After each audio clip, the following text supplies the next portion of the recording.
Level 4. Ampatuan. The families of Ampatuan and Magundadatu are two rivaling political dynasties in the province of Maguindanao.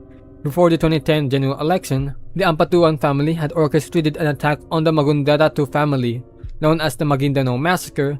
58 victims were kidnapped and killed, with female victims being Ismael Magundadatu was gonna challenge Andal Ampatuan Jr. for the governorship of Maguindanao. Magundadatu's wife, his associates, 34 journalists, and 6 others mistaken of being involved were killed. The province was placed under martial law, and a warehouse was raided owned by Ampatuan. Over 300,000 rounds of ammunition, firearms, and an improvised armored vehicle were discovered. In 2019, Ampatuan and his relatives and accomplices were convicted of 57 counts of murder. The massacre is regarded as the deadliest event for journalism in recent history. Magundadatu would traverse the same road where the massacre occurred to file his candidacy, winning the election. Magundadatu would later face 2 assassination plots against him. Bonifacio's remains. After the execution of Andres Bonifacio, his remains were lost. In 1918, the American government of the Philippines tried to find his remains in Mount Condon, Cavite.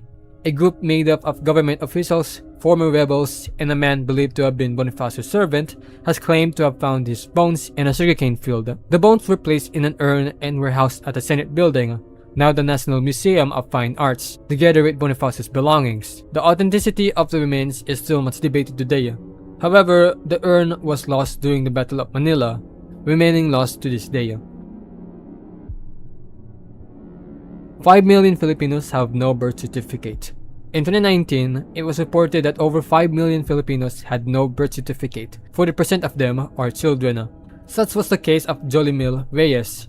He couldn't get a birth certificate because of the extramarital affairs of his parents and the high fee for the certificate, which they could not afford. The only piece of paper that proved his identity was an affidavit of his surname. Without a birth certificate, a person cannot go to school, access health services, vote, or access social protection. Today, over 3 million Filipinos have no birth certificate despite efforts of mobile registration.